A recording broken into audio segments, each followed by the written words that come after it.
She stood frozen, surrounded by stares, as a manager barked at her to leave.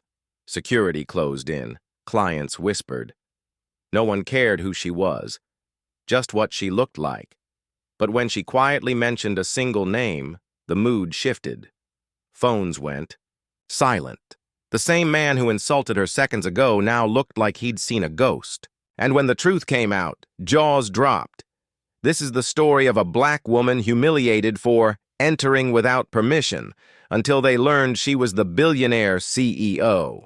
Hey, story lovers, comment your city below if you're watching. It was supposed to be a quiet afternoon. Vanessa James, polished in her crisp white blazer, stepped out of her custom black SUV and entered the high-end property showroom she'd quietly funded just a year ago. To the staff, she was just another face, young, black and alone. What they didn't know was that this woman, raised by a single mother in a rough Chicago neighborhood, had clawed her way to the top of the real estate empire through nothing but grit and brilliance. Her face was rarely seen in public, preferring to let her investments and her results do the talking. Today, she came unannounced, curious to see how things ran when no one knew the boss was watching. The marble floors gleamed, the scent of fresh-cut roses lingered, and yet, as she stepped through the double doors, something felt off. And within minutes, that unease would turn into something far worse. Vanessa wandered the reception area, discreetly observing details. A young receptionist glanced up but offered no greeting. Moments later, a sharply dressed white man emerged from the back, slim tie, polished shoes, clipboard in hand. His eyes locked on Vanessa with irritation. Without a word of welcome, he briskly approached and said she wasn't allowed in without an appointment. Before she could reply, he motioned toward the exit and insisted she leave. Vanessa calmly explained she was there to evaluate the space. But the man's tone sharpened. "Ma'am, this is not a public open house. You can't just walk into properties like this." Staff watched silently as he raised his voice, drawing attention. A few clients nearby glanced up from their brochures. One woman smirked. Another whispered. Vanessa stayed composed, though her jaw clenched.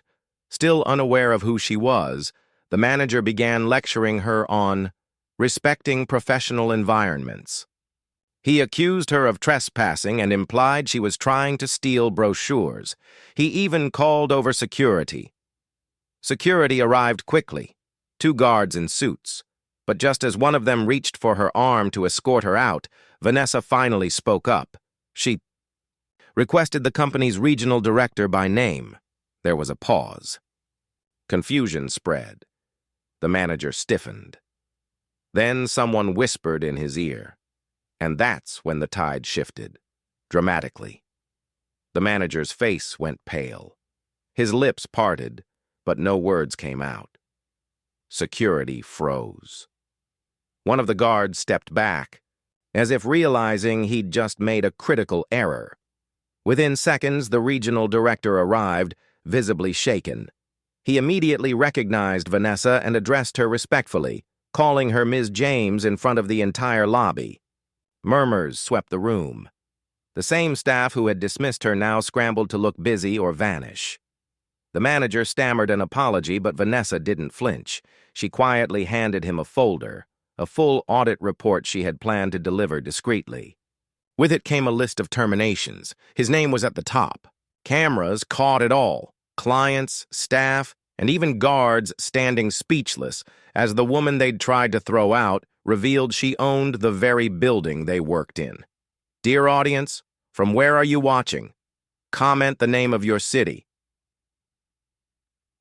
Vanessa walked out without another word, her heels clicking sharply against the marble floor. The silence left behind was deafening. That afternoon, corporate would announce significant leadership changes, citing performance and conduct reviews. But it wasn't about revenge for Vanessa.